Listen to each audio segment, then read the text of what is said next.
bunso yung nakaitim? Ayan, bunsong anak. Ano ba gusto niyo po? Buhay Maynila, buhay probinsya?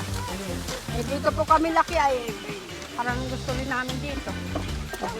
Ikaw tayo. Punta ng Maynila yan, no? Parang yung 2 araw ay 1 buwan na sa akin. Napalaginipan niya yung palayan niya. Na-miss mo agad. Dito na po kayo pinanganak, dito. Kayo din po?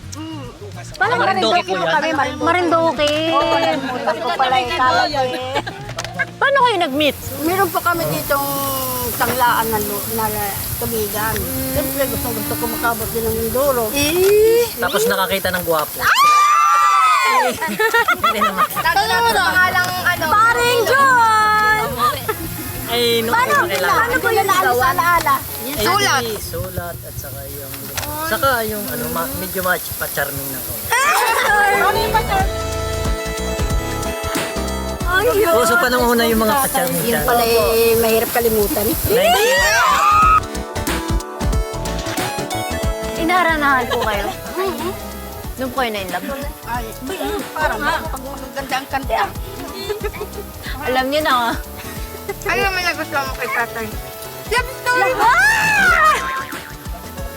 Yung makulit. Makulit. Ay, hindi. Para sa kanya yung makulit, pero sa akin kaya totoo. Totoo.